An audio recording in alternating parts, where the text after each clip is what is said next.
रहमान रहीम। आज की इस वीडियो या सेशन में मैं आपको ये बताने जा रहा हूँ, जैसा कि इससे पहले जो वीडियो था उसमें हम डाइल्यूशंस, कैलकुलेशंस और रिज़ल्ट की कैलकुलेशन का हम लोग तरीका सीख चुके हैं।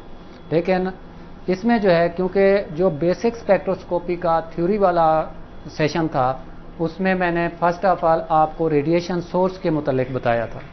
तो मैं ये समझता हूँ कि आपको जो रेडिएशन सोर्स मैंने स्पेक्ट्रोफोटोमीटर में यूज़ होते हैं उनको एक दफ़ा आपको दिखा दूँ, क्योंकि रेडिएशन सोर्स मैंने 5 टाइप्स के कहे थे। उसमें D2 लैंप था, हाइड्रोजन डिस्चार्ज लैंप था, उसके बाद टंगस्टन फिलामेंट लैंप था, मरकरी था, जिनॉन था, और एंड पे मैंने ये बताया था कि हमारे स्पेक्ट्रोफोटोमीटर में जो यूज़ होते हैं वो अल्ट्रावायलेट रेडिएशन के लिए D2 लैंप यूज़ होता है और विजिबल के लिए जो है वो टंगस्टन फिलामेंट लैंप यूज़ होता है। तो मैं आपको एक दफ़ा दिखा देता हूं ताकि आप लोगों का मुकम्मल इस पे कमांड हो जाए। ये जो मौजूद है ये हमारे पास D2 लैंप मौजूद है। ये D2 लैंप है और ये टंगस्टन लैंप है। D2 जो है वो अल्ट्रावायलेट रेडिएशन और 200 से 400 नैनोमीटर की रेंज को कवर करने के लिए और 400 से 800 के लिए हमारे पास टंगस्टन लैंप मौजूद है। ये आपने ऑब्जर्व कर लिया है D2 और टंगस्टन। ये हमारे रेडिएशन के सोर्स क्लियर हो गए कि जो इसमें यूज़ हो रहे हैं।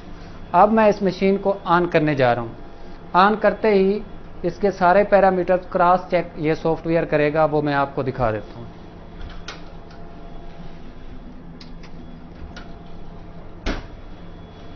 ये पावर ऑन।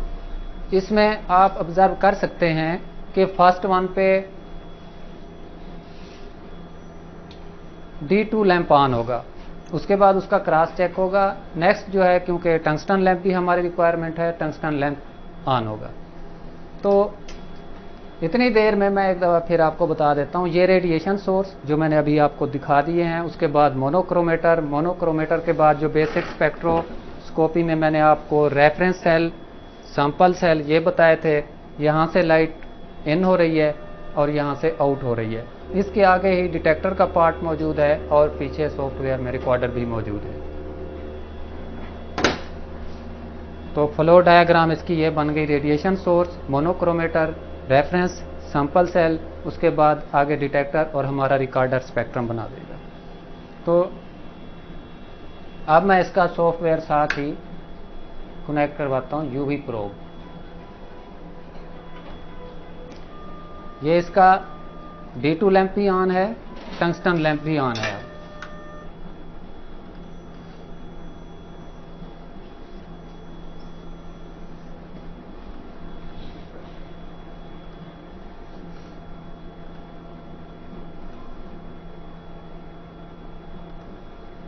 ये इसमें जो पैरामीटर्स हैं वो क्रॉस चेक, अगर आप इसको थॉरोली स्टडी करें तो आपको ये सारी चीज़ें इस इंस्ट्रूमेंट में नज़र भी आ जाएंगी। रोम चेक, रैम चेक, उसके बाद ये 2 एनर्जी के सोर्स हैं, इन दोनों को चेक करेगा, फिर उनकी एनर्जी भी चेक करेगा। तो ये वो मिरर है जिसकी मैं बात कर रहा था कि ये अपना लैंप की लाइट को प्लेन और पैरेलल फॉर्म में, आगे बीम की फॉर्म में भेजता है। तो ये क्योंकि आपकी इन्फॉर्मेशन में इजाफा करना था, इस वजह से मैंने आपको D2 लैंप भी दिखा दिया है, टंगस्टन लैंप भी दिखा दिया है। एक और पॉइंट ऐड कर देता हूँ कि अगर आपका D2 लैंप फेल हो जाता है तो यहाँ पे जैसा कि ये आप ये ओरिजिन 1 को सर्च कर रहे हैं और नेक्स्ट जाएगा D2 लैंप एनर्जी चेक को। अगर आपका D2 लैंप की एनर्जी कम है, इसकी एक लाइफ है प्रॉपर, उससे जब इसकी लाइफ से ये एक्सटेंड होगी लाइफ, तो ये इसको फेल कर देगा। मीन्स आपके D2 लैंप की एनर्जी कम आ रही है, इस वजह से यहाँ पे ये जो पैरामीटर है ये फेल हो जाएगा और आपको ये D2 लैंप इसका चेंज करना पड़ेगा। अब देखें, आपका जस्ट वो D2 को चेक कर रहा है तो टंगस्टन लैंप जो है वो बंद हो चुका है और D2 लैंप ऑन है। और ड्यूरिंग क्रॉस चेक आपके ये दोनों lamp at a time on नहीं होने चाहिए, अदरवाइज आपका तब भी इंस्ट्रूमेंट फेल हो जाएगा। तो D2 लैंप के बाद टंगस्टन लैंप का चेक होगा, उसके बाद ये ओके हो जाएगा। अब अगर आपके पास जो इंस्ट्रूमेंट पड़ा है उसका D2 लैंप फेल हो जाता है, ख़राब हो गया है, आप इसको रिप्लेस करना चाहते हैं, तो अगर कोई बंदा आपको सप्लायर प्रोवाइड कर रहा है D2 लैंप, तो इसमें जस्ट प्लग एंड प्ले वाली बात है, कोई लंबा चौड़ा इसमें प्रोसीजर नहीं है। आपने इसके जो ग्लास पार्ट है उसको हाथ नहीं लगाना, इसके नीचे जो पोर्ट दी हुई हैं, जस्ट प्लग एंड प्ले है, ऊपर खींच के दोबारा आपने यह लैंप इंस्टॉल कर देंगे। तो अब ये वेवलेंथ ओरिजिन 1 को सर्च किया है, ओके था, लैंप की एनर्जी भी ओके थी। अब ये ओरिजिन 2 को सर्च करने जा रहा है। ओरिजिन 2 क्या था? जो कि हमारा टंगस्टन लैंप था।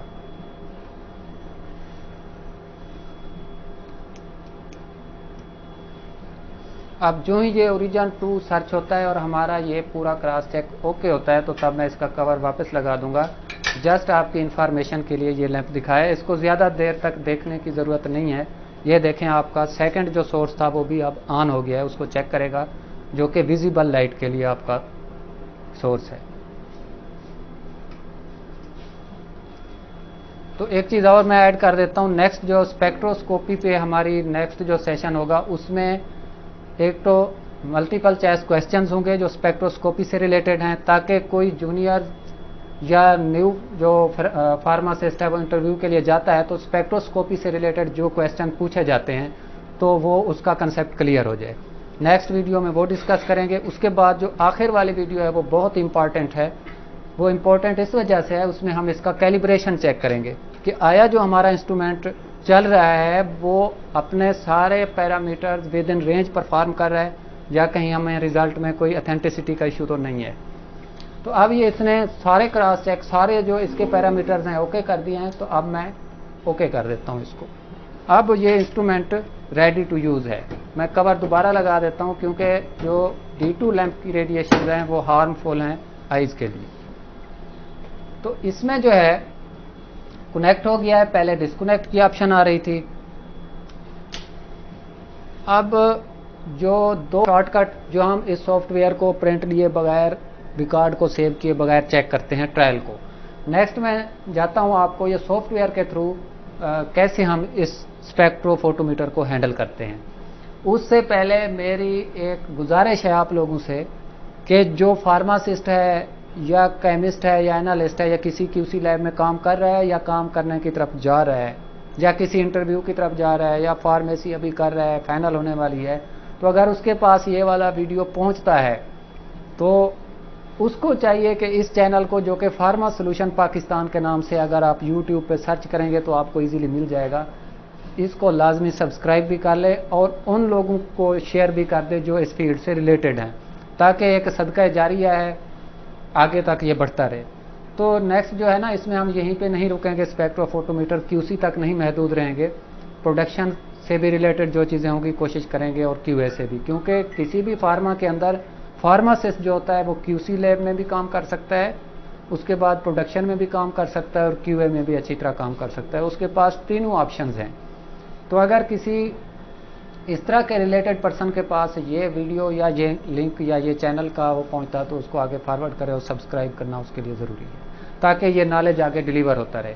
अब मैं चलता हूँ, और अगर मेरे किसी उस्ताद के पास जिससे मैंने सब कुछ सीखा है, अगर उसको भी ये वीडियो देखने को मिलती है तो मेरे लिए ये एजाज़ की बात होगी कि वो मेरी इस्लाह के लिए या इसमें अमेंडमेंट के लिए कमेंट्स करे, या जिस तरह उसको सूट करे वो कम अज़ कम मुझे अप्रिशिएट या इसको आगे बढ़ने के लिए जिस तरह के उसके कलमात हों वो लाजमी उनको फॉरवर्ड करें। और जो जूनियर्स हैं, जो छोटे मेरे अपना भाई हैं फार्मासिस्ट वगैरह जो इंस्ट्रूमेंटेशन या फार्मेसी कर रहे हैं, उनके लिए तो ये बहुत यूज़फुल है, ताकि वो जब भी इंटरव्यू के लिए जाएंगे तो ये चीज़ें उनके लिए मुफीद साबित होंगी। तो QC से रिलेटेड, प्रोडक्शन और QA से रिलेटेड मैक्सिमम जो चीज़ें हैं, जो नॉलेज है, वो यहाँ पे इस चैनल पे हम शेयर करने की कोशिश करेंगे। मैं अपनी कोशिश भी करूँगा और प्रोडक्शन और QC के जो अपना QA डिपार्टमेंट है उनके ताउन से भी आगे बढ़ने की कोशिश करेंगे। तो अगर ये वीडियो थोड़ी लंबी हो जाए तो टेंशन लेने वाली बात नहीं है, क्योंकि ये मोस्ट इन्फॉर्मेटिव होगी आप लोगों के लिए। तो नेक्स्ट जो है, हम चलते हैं अब इसको सॉफ्टवेयर के थ्रू ऑपरेट करवाने की ट्राई करते हैं। तो हम मेथड में जाएंगे। मेथड में जब जाएंगे तो फर्स्ट वन पे है मेजरमेंट। मेजरमेंट में आपने जो वेवलेंथ जहाँ से जहाँ तक स्टार्ट से एंड करना है, अगर आपने अल्ट्रावायलेट रेंज में रखना है तो 400 से 200 नैनोमीटर रख दें। अगर आपने 400 से भी आगे जाना है विजिबल में तो फिर वही रेंज सेट कर दें।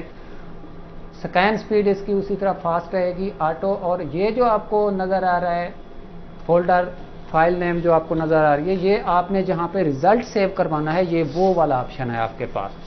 तो जब आप इसको क्लिक करेंगे तो इसमें देखें, यहाँ पे जब आप इस एरो की मदद से, ये आपके पास वो फोल्डर पड़े हैं जहाँ पे आप रिज़ल्ट को सेव करने जा रहे हैं। तो सपोज ये 1601 का भी स्पेक्ट्रोग्राम का फोल्डर पड़ा है, डिस्क भी अलग अलग वो पड़ी हैं। मैं इसको ट्रेनिंग में सेव करवाना चाहता हूँ, तो उसमें पहले भी कोई 1-2 ट्रायल पड़े हैं। तो जब हम इसमें जाएंगे तो यहाँ पे आप लिख सकते हैं सैम्पल है या स्टैंडर्ड है। तो मैं इस वक्त फर्स्ट वन पे चलाऊँगा स्टैंडर्ड। तो मैंने एब्रीविएट कर दिया इसको STD और ओपन कर दिया। अब हमारी जो मेजरमेंट का पैरामीटर था वो ओके हो गया और ट्रेनिंग में रिकॉर्ड हमारा सेव हो रहा है। अब सैंपल प्रिपरेशन, अगर आपने जो फाइनल कंसंट्रेशन बनाई है, सपोज 10 माइक्रोग्राम या 5 माइक्रोग्राम, यहाँ पे 5 mcg लिख देता हूँ, 5 माइक्रोग्राम की मेरी कंसंट्रेशन है, और जो पाथ लेंथ है वो आपको लिखने की ज़रूरत नहीं है, वो स्टैंडर्ड ही है, वो 1 सेंटीमीटर है जो आपके सेल का एरिया है। तो उसके बाद अगर आपने यहाँ पे कोई साल्ट का नाम लिखना है, सपोज मैं यहाँ पे लिख देता हूँ सिप्रोफ्लॉक्सासिन।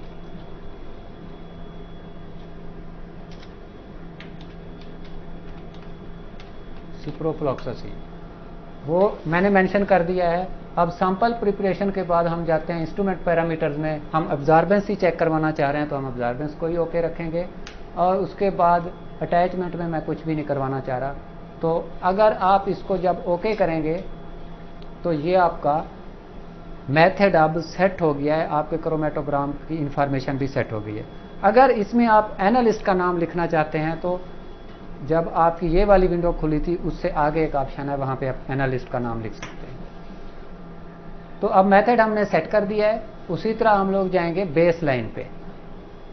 बेस लाइन अब क्योंकि हम सॉफ्टवेयर के थ्रू ऑपरेट करवाना चाह रहे हैं तो हमारे ये रेफरेंस और जो सैंपल पड़ा है, जो सॉल्वेंट पड़ा है, जो ब्लैंक पड़ा है, उसका आपस में कंपैरिजन करेगा। अगर आपने रेफरेंस में वही सॉल्वेंट रखा है और जो सैंपल वाला वो था आपने बेस लाइन बनाने के लिए, उसमें कोई कंटामिनेशन है तो आपका बेस लाइन स्टेट नहीं आएगा।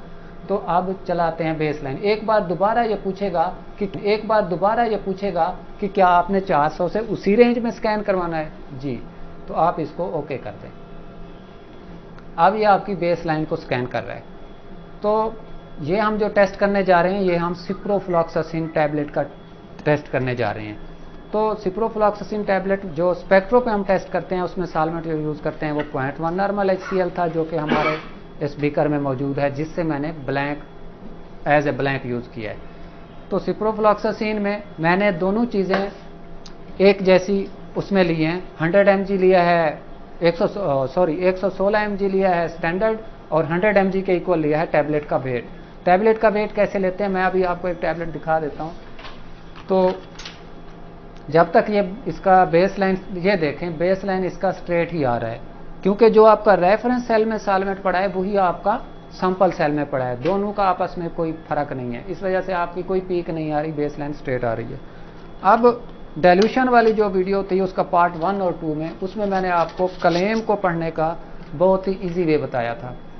तो इस टैबलेट के ऊपर क्लेम ये लिखा गया है कि each tablet contains ciprofloxacin as HCl 500 mg।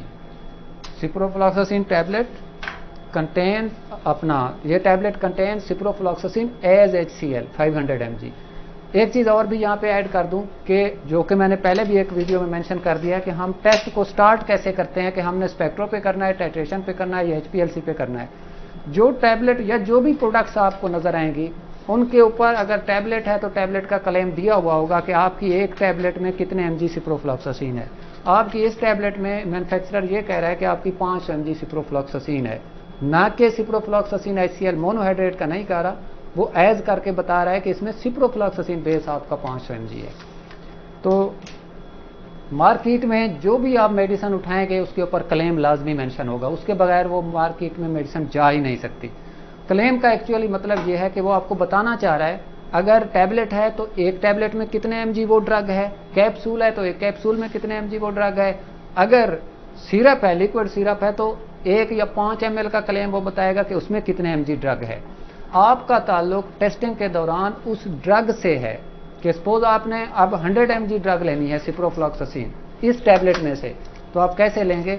इसका तरीका यह है कि आप 10 टैबलेट्स का वेट लेंगे, फिर पर टैबलेट एवरेज वेट निकालेंगे।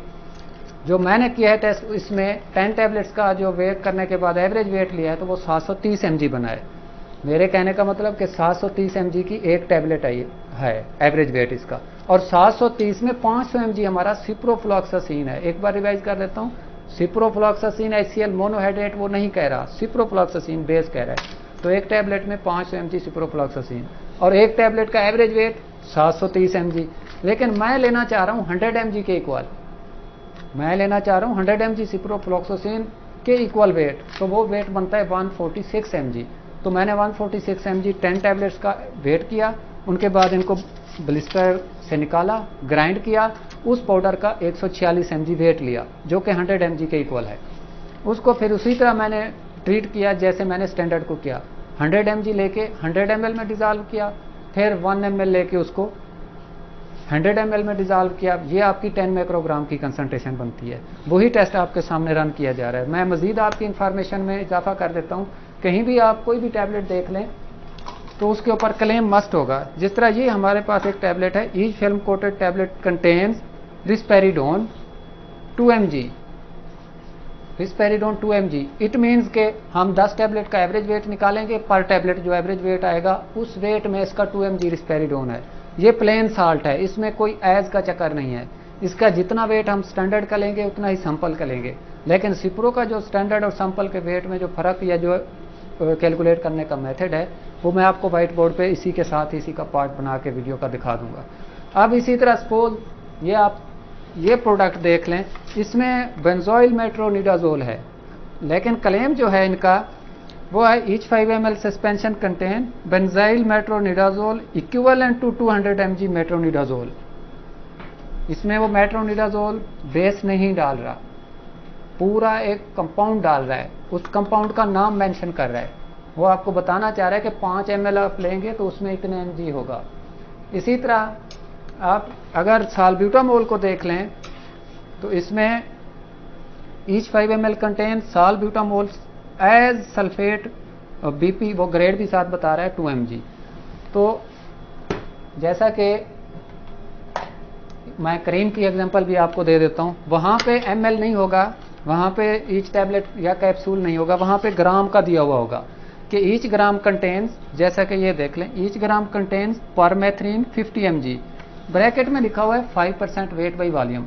ये 5% वेट बाई वॉल्यूम जो है डाइल्यूशन फैक्टर वाली वीडियो में वाज़े बताया गया है कि इसमें और इसमें क्या फ़र्क है, हम कैसे कैलकुलेट करते हैं। तो इसके अलावा लोशन भी अगर ml में दिया हुआ है तो वहाँ भी इसी तरह क्लेम दिया होगा। अगर हम 1 ग्राम ये परमेथ्रिन क्रीम लेंगे तो उसमें सपोज ये जो प्रोडक्ट है जो हमारे पास क्रीम है उसमें 50 mg परमेथ्रिन आएगा, 1 ग्राम में परमेथ्रिन 50 mg आएगा। नेक्स्ट इसी तरह आखिरी जो पॉइंट है वो मैं क्लियर कर दूं आपको, हर प्रोडक्ट के ऊपर क्लेम के साथ स्पेक्स मेंशन होगी। स्पेक्स मीन्स के उसका टेस्टिंग मेथड क्या होगा, आपको गाइडलाइन कैसे मिलेगी कि आपने कहाँ से मेथड उठा के टेस्ट करना है। अगर मैन्युफैक्चरर का है तो आप मैन्युफैक्चरर से, अगर आप फार्मा लैब के अंदर ही काम कर रहे हैं तो उसी QC लैब में SAP पड़ा होगा, वो टेस्टिंग मेथड पड़ा होगा, किस तरह आपने सैंपल स्टैंडर्ड बनाना है और आगे HPLC पे उसको टेस्ट करना है या स्पेक्ट्रोफोटोमीटर पे या टाइट्रेशन पे। अगर आपको वो ऑफिशियल बुक का रेफरेंस देता है, जैसे ये देख लें, ये उसने लिखा हुआ है कि USP स्पेक्स क्रीम है, उसने क्लेम किया, क्लेम के बाद वो स्पेक्स बता रहा है USP, तो आप USP खोलेंगे तो आपको ये पूरा मेथड की डिटेल मिल जाएगी। तो नेक्स्ट जो है, जिस तरह अगर आपको मैंने अभी बताया है कि अगर लिक्विड सिरप है तो उसमें लिखा हुआ होगा ईच 5 ml कंटेन्स, ये देखें ये पूरा क्लेम उसने लिखा हुआ है, इसमें 3 इंग्रेडिएंट हैं और नीचे उसने मैन्युफैक्चरर स्पेक्स दिया हुआ है, नीचे मैन्युफैक्चरर स्पेक्स। तो आप अपनी मर्जी से इसको टेस्ट परफॉर्म नहीं कर सकते, अगर आप आउट ऑफ उस फार्मा बैठे हैं तो फिर आपको उनका टेस्टिंग मेथड लेना पड़ेगा। तो नेक्स्ट एक और ऑप्शन रह गया, वो ये है कि आपके पास अगर ड्राई पाउडर है, सस्पेंशन जो है वो पाउडर फॉर्म में आपको पहले मिला है, उसके बाद आपने क्या करना है उसको रिकॉन्स्टिट्यूट, वो लेबल क्लेम पे वो भी लिखा होगा, जैसे कि ये एग्जांपल है कि इसका आफ्टर रिकॉन्स्टिट्यूशन, इसमें जितने ml पानी डालना है मार्कअप है इस पर, उस मार्क तक, उस निशान तक या उतने ml पानी आप डालने के बाद इसको अच्छी तरह शेक करेंगे। शेक करने के बाद फिर वो आपको बता रहा है कि आप इसका इतने ml लेंगे तो उसमें इतने mg आपकी एक्टिव ड्रग आएगी। तो मैं क्लियर कर पाया हूँ कि आपको एक एग्जैक्ट ड्रग की क्वांटिटी लेने के लिए आपको उस प्रोडक्ट की कितनी क्वांटिटी लेना पड़ेगी वो क्लेम में ही आपको पता चलेगा। हर प्रोडक्ट के ऊपर क्लेम दिया हुआ होगा। इसी तरह अगर इंजेक्टेबल है, इंजेक्शन है, तो उसके ऊपर भी लिखा होगा 1 ml एम्प्यूल कंटेन्स इतने mg, B1 B2 एटसेट्रा। तो एक क्लेम का क्लियर हो गया। नेक्स्ट उस पर आपके जो वॉल्यूम और वो किस तरह लेते हैं, और अगर प्लेन मॉलिक्यूल है तो उसका आपका स्टैंडर्ड और सैंपल एक जैसा आएगा। अगर प्लेन नहीं है, एज के साथ है, तो वो हम फैक्टर कैसे कैलकुलेट करते हैं वो मैं आपको वाइट बोर्ड पे कैलकुलेट करके दिखाऊंगा। अब हम चलते हैं टेस्ट पे आगे। तो नेक्स्ट जो है, हमने बेसलाइन बना लिया है। हमारा रेफरेंस और सैंपल जो था दोनों सेम सॉल्वेंट थे, कोई उसने पीक शो नहीं की कहीं किसी अब्जॉर्बेंस पे। तो उसी तरह मेथड में जाएंगे। जो एनालिस्ट की बात मैं कर रहा था वो ये वाला, अगर आप इसको अप्लाई करेंगे तो ये एनालिस्ट का नेम आप लिख सकते हैं। सपोज मैंने इस पे ट्रेनर ही लिख दिया है, और इसमें जो कंपाउंड है वो लिख दिया है सिप्रोफ्लॉक्सासिन। अगर आप पीछे जहाँ पे आपने सिप्रोफ्लॉक्सासिन लिखा था वहीं से कॉपी कर लेते तो इजी था, यहाँ पे आप पेस्ट कर देते। ओके कर देते हैं। अब जब हम ओके करेंगे तो जैसा कि मैंने नाम अभी ट्रेनर ही लिख दिया है, स्टैंडर्ड भी था, तो ओके करने के बाद अब आप इसमें डालेंगे स्टैंडर्ड, इस सैंपल सेल में। ये वेस्ट था, कर दिया स्टैंडर्ड, और अब उस सेल में मैं स्टैंडर्ड को ही फिल कर रहा हूं, और ये सेल रख दिया। ओपन और ओके। अब जो हमने करना है वो स्टार्ट ही करना है, क्योंकि हमने इसका बेसलाइन बना लिया था। अब हम इसके सैंपल और स्टैंडर्ड को चेक करने जा रहे हैं। स्टार्ट।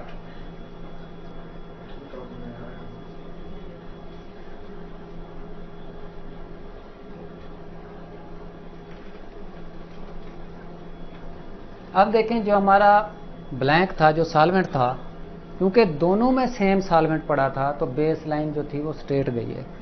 अब क्योंकि ये हमारा इसमें स्टैंडर्ड मौजूद है तो वो मुख्तलिफ वेव लेंथ पे जो एब्जॉर्बेंस आ रही है वो छोटी छोटी ऐसे पीक्स की फॉर्म में शो कर रहा है।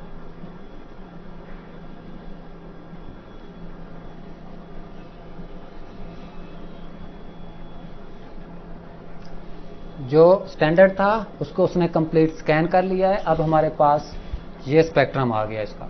अब जो है हमने इसकी एब्जॉर्बेंस जो चेक करनी है, इसमें दो चीजें पड़ी हैं आपके पास, एक पॉइंट पिक पड़ा है, एक पीक पिक पड़ा है। पॉइंट पिक जो है वो स्पेसिफिक वेवलेंथ पे आप उसकी एब्जॉर्बेंस चेक करने के लिए यूज करेंगे, और जो पीक पिक है जिसे आप फुल स्कैन कहते हैं, पीक पिक के लिए जो ही आप पीक पिक को सिलेक्ट करेंगे तो वो जितनी एब्जॉर्बेंस उसकी जिस जिस वेवलेंथ पे आई है वो मिनिमम मैक्सिमम सब बता देगा। तो पहले मैं ये पीक पिक करके आपको दिखा देता हूँ। पॉइंट पिक, ये देखें, इसमें आप वेवलेंथ मेंशन करेंगे 278, और यहाँ पे क्लिक करेंगे तो 0.215, इसको हम नोट कर लेते हैं 0.215। अगर पॉइंट पिक की बजाय आप फुल स्कैन देखना चाहते हैं तो फिर जाएंगे पीक पिक में। ये देखें, इसने 277 पे जो है ना 0.20 पे 0.215 वही मैक्सिमम एब्जॉर्बेंस दी है। बेसिक पॉइंट है स्पेक्ट्रोफोटोमीटर का। अगर आप, हमने क्या लैम्डा मैक्स दिया था इसको 278, सिप्रोफ्लॉक्सासिन इट मींस के 278 पे मैक्सिमम एब्जॉर्बेंस दे रहा है, तो हमारी बुक में भी रिकमेंडेड 278 है, तो ये 277.20 मींस आपका इंस्ट्रूमेंट प्रॉपर वर्क कर रहा है। तो इस पे भी हमारी एब्जॉर्बेंस वही 0.215। तो पॉइंट पिक किया था हमने, अब वो पीक पिक किया है। अब हमने स्टैंडर्ड की एब्जॉर्बेंस नोट कर ली है। अब हम चलते हैं सैंपल को लेने के लिए। उसी सेल में आपने रेफरेंस को नहीं छेड़ना,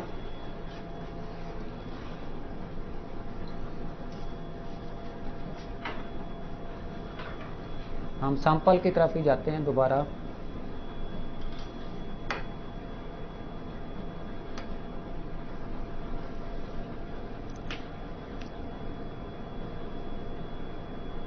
आप इसको सेल को भी 2-3 दफा रिंस कर लें, और ये टिश्यू, ताकि इसकी ट्रांसपेरेंट साइड जो है उस पर कोई स्पॉट वगैरह ना हो जी। अब हम दोबारा उसी तरह मेथड में जाएंगे। मेथड में जाने के बाद यहाँ पे क्लिक करेंगे तो ये हमारा वो डाटा वगैरह है। यहाँ पे स्टैंडर्ड को आप चेंज कर देंगे, सैंपल कर देंगे, सैंपल और ओपन करेंगे। उसके बाद ओके, हम फिर उसी तरह स्टार्ट में जाएंगे। अब इसने हमारे सैंपल को ही स्कैन करना शुरू कर दिया है।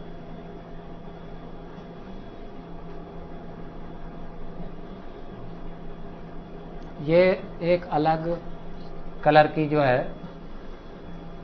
रो शो कर रहा है।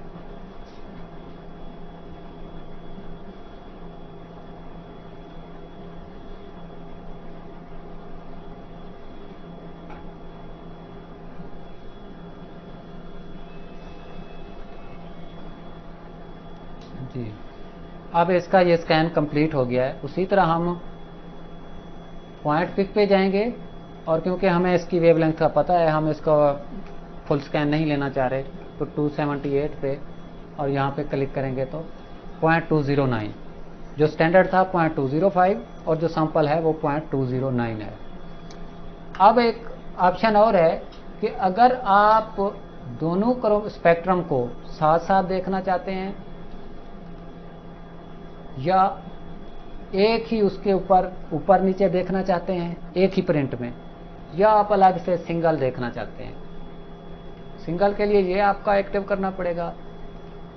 अगर साथ साथ जिस तरह अभी हमने स्कैन किया है ये है, ताकि आपको आइडिया हो जाएगा कि ये जो स्कैनिंग जा रही है, लाइन जा रही है, बिल्कुल ऊपर जा रही है, आपका सैंपल स्टैंडर्ड का रिजल्ट ठीक ही आएगा।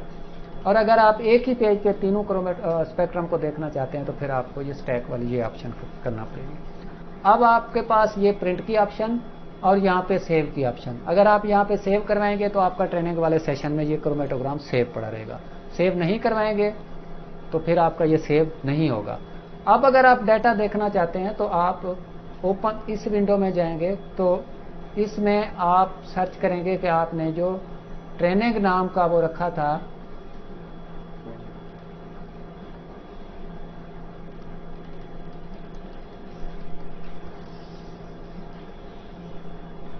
टेस्ट नाम का या ट्रेनिंग नाम का जो फोल्डर आपका बना पड़ा था,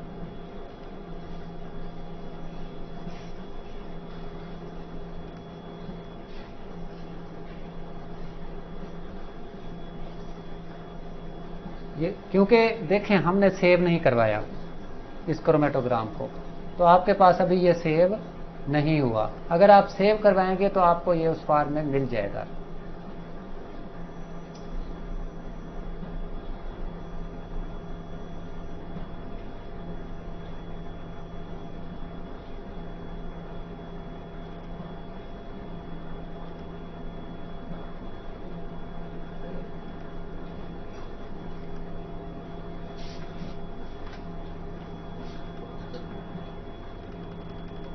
ये देखें, ये आपका ट्रेनिंग का रिकॉर्ड इसमें पड़ा है 2020 वाला। उसमें ये जो हमने चलाए थे ये सेशन वाले पड़े हैं, लेकिन जो ही आप सेव करवाएंगे तो आपके सारे क्रोमेटोग्राम स्पेक्ट्रम इसमें सेव होते जाएंगे। आप बाद में भी इसका रिजल्ट प्रिंट निकाल सकते हैं। अब मैं इसको कैंसिल कर देता हूँ क्योंकि मैं इसको सेव नहीं करवाना चाहता। प्रिंट आप यहाँ से दे सकते हैं और यहाँ से सेव करवा सकते हैं। अब जो आपने एंड पे करना है वो है कैलकुलेशंस। कैलकुलेशंस को फिर हम व्हाइट बोर्ड पे डिस्कस करेंगे, और इस मशीन को इसी फॉर्म में नहीं छोड़ना, आपने इसको डिस्कनेक्ट करवाना है। डिस्कनेक्ट हो गया, आप इस विंडो को बंद कर देंगे। वो कहता है आपके कुछ चीज़ें जो है ना सेव नहीं हुई, लेकिन मैं उनको सेव नहीं करवाना चाहता, इसलिए मैं यस कर देता हूँ। यहाँ से इसको टर्न ऑफ कर देंगे, और ये जो मशीन है इसका पावर ऑन बटन भी ऑफ कर देंगे। बाकी फिर व्हाइट बोर्ड पे हम इसकी कैलकुलेशन, क्योंकि अब्जॉर्बेंस हमने नोट कर लिया, कैलकुलेशन और उसका फार्मूला सिप्रो का और प्लेन मॉलिक्यूल का वहां पे डिस्कस करते हैं। बहुत ही अहम और ज़रूरी पॉइंट वो ये है, लेबॉर्ट्री में मोस्टली 2 टाइप्स के रिजल्ट हम कैलकुलेट करते हैं। मोस्टली जो प्रैक्टिस है वो यही होती है कि एब्जॉर्बेंस ऑफ, ये वो फार्मूला है, sample divided by absorbance of standard multiply, ये उलट हो जाता है, concentration of standard over concentration of sample multiply 100 is equal to result. ये रिजल्ट कौन से वाला है? जो हमने फाइनल डेल्यूशन बनाई थी 10 माइक्रोग्राम, जो कि वर्किंग स्टैंडर्ड में नोन है। कि हमने जो वर्किंग स्टैंडर्ड बनाया था वो तो हमारे पास ऑलरेडी हमें मौजूद है कि 100% प्योर था, हमने उसके 10 माइक्रोग्राम का सोल्यूशन बनाया था। अगर हमारा रिजल्ट सैंपल और स्टैंडर्ड का सेम आता है, 100% आता है, तो इसका मतलब ये है जिस तरह हमारी नॉन कंसेंट्रेशन 10 माइक्रोग्राम की स्टैंडर्ड की थी उसी तरह ही हमारी सैंपल की आ रही है। तो मतलब सैंपल और स्टैंडर्ड दोनों सेम है, एक जैसे आ रहे हैं, तो रिजल्ट 100% आ रहा है। फर्स्ट वन पे जो ज़्यादा प्रैक्टिस है वो यही चलती है कि हम परसेंटेज में रिजल्ट निकाल लेते हैं। वो रिजल्ट होता उस कंसंट्रेशन का है जो हमने नॉन कंसंट्रेशन का स्टैंडर्ड बनाया था, उसके अगेंस्ट सेम आया, इसलिए हमारा रिजल्ट 100%। आगे जो फार्मूला चलता है वो मैं इसको कैलकुलेट करने के बाद बताता हूँ। अब हमारी जो सैंपल की ऑब्जर्वेंस सही है वो आई है 0.209 और सॉरी ठीक है, जो सैंपल की ऑब्जर्वेंस सही है 0.209 और जो स्टैंडर्ड की आई है वो अभी जो थोड़ी देर पहले हमने प्रैक्टिकल परफॉर्म किया है वो 215 आई है। ये हमने ऑब्जर्वेंस रीडिंग पुट कर दी। अब कंसंट्रेशन हमने दोनों की सेम बनाई थी 10 माइक्रोग्राम 10 माइक्रोग्राम। अब मल्टीप्लाई करेंगे 100 तो वो हमारी परसेंटेज आ जाएगी। ये किसका कंपैरिजन है? जो हमने नॉन कंसंट्रेशन बनाई थी। जितनी नॉन कंसंट्रेशन स्टैंडर्ड की थी, जितनी ऑब्जर्वेंस उसने दी है उसके अगेंस्ट हमने कंपैरिजन किया है, तो उतनी ऑब्जर्वेंस सैंपल दे रहा है। इट मींस के जो 10 माइक्रोग्राम क्वांटिटी में आ रहा था स्टैंडर्ड उसी के इक्वली आ रहा है सैंपल, तो मींस वो एग्जैक्ट है। ठीक है, तो 10 से 10 को कैंसिल कर दें, ये 0.209 को डिवाइड करें, 0.209 डिवाइडेड बाई 0.205 मल्टीप्लाई 100,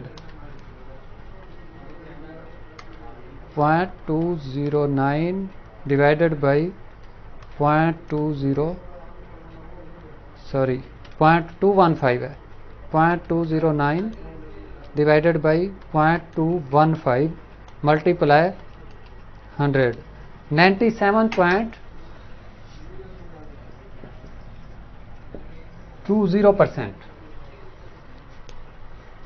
यहाँ पे मैं एक पॉइंट क्लियर कर दूं, अगर 100% आता तो तब इसका मतलब ये था कि जो हमने सैंपल की डिल्यूशन की थी उसमें भी 10 माइक्रोग्राम आया है सिप्रोफ्लॉक्सासिन जो अननोन था, और जो स्टैंडर्ड हमारा नोन था उसमें भी 10 माइक्रोग्राम था, मीन्स 100% था।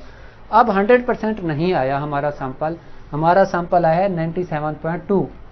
तो अगर आप इसको फर्दर कैलकुलेट करना चाहते हैं, फर्स्ट वन तो यहीं पे आपका रिजल्ट क्लियर हो गया, 97.2 है। अगर आप इस टैबलेट का जो 500 mg वेट था, आप ये चेक करना चाहते हैं कि उस पूरी टैबलेट में हमारे कितने mg सिप्रोफ्लॉक्सासिन बनता है, तो उसके लिए आप इस फार्मूले को थोड़ा सा ऐड करते हैं।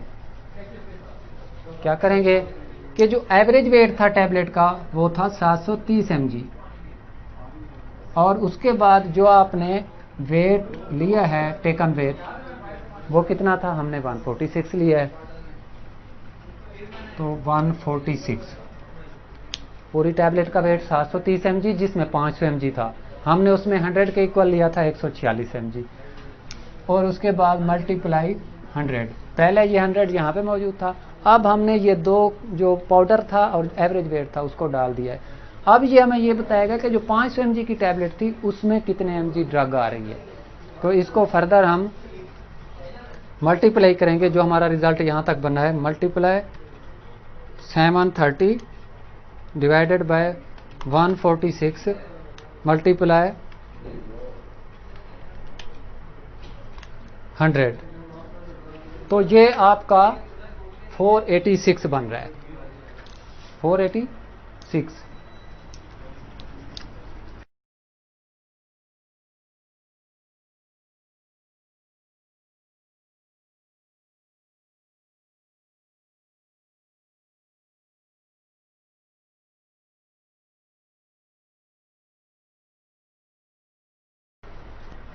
अब जो सिप्रोफ्लॉक्सासिन मोनोहाइड्रेट है HCl, उसका हम फैक्टर कैसे बनाते हैं उसका, ये देखें, ये सिप्रोफ्लॉक्सासिन HCl मोनोहाइड्रेट। अब जो सिप्रोफ्लॉक्सासिन का मॉलिक्यूलर वेट है वो है 331.34, जो HCl का है वो है 36.5, जो वाटर का है वो है 18। अगर आप इन तीनों को प्लस करें तो ये बनता है 385.84। ये टोटल सिप्रोफ्लॉक्सासिन HCl मोनोहाइड्रेट का मॉलिक्यूलर वेट है। अगर आपने फैक्टर बनाना है तो कैसे बनाएंगे, आपने फैक्टर जस्ट सिप्रोफ्लॉक्सासिन का निकालना है। तो ये टोटल जो मॉलिक्यूलर वेट है इसका फार्मूला ये बनता है total molecular weight of molecule divided by molecular weight of base. Total molecular weight बना 385.84 डिवाइडेड बाय 331.34। तो अगर आप इसको कैलकुलेटर से कैलकुलेट करें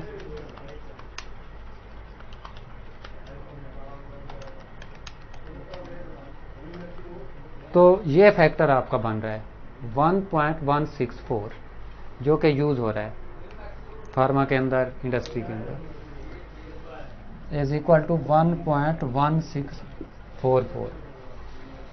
तो अगर 1.16 mg सिप्रोफ्लॉक्सासिन HCl मोनोहाइड्रेट लेंगे तो उसमें सिप्रोफ्लॉक्सासिन कितना आएगा 1 mg। अगर 116 mg लेंगे तो उसमें आएगा 100 mg। एक बात और क्लियर कर दूं, बाज़ औक़ात हम तो ये 100 mg से ऊपर यूज़ कर रहे हैं 116, उसको 100 पूरा करने के लिए। बाज़ लोग इस 100 में से निकाल लेते हैं कि तब उसकी क्या पोटेंसी बनेगी। तो आप 100 में से जब 16 को माइनस करेंगे तो आपका बन जाएगा 84। तो आपका सिप्रोफ्लॉक्सासिन मोस्टली अगर आप उसकी परसेंटेज प्योरिटी के मुतालिक सुने तो आपको 84% मिलता है। वो इस बेस पे मिलता है कि आप इसको पूरा 100 करने के लिए 116 लेते हैं, अगर आप 100 में से निकालना चाहें तो आप 84 आपको मिलेगा, क्योंकि 16 mg ऊपर है 100 के। 100 से प्लस मैंने 16 करेंगे तो आपको या अपर रेंज मिलेगी या नीचे वाली रेंज मिलेगी। अपर करेंगे तो 116 100 के इक्वल हो जाएगा, उसमें से माइनस करेंगे तो वो 84% हो जाएगा।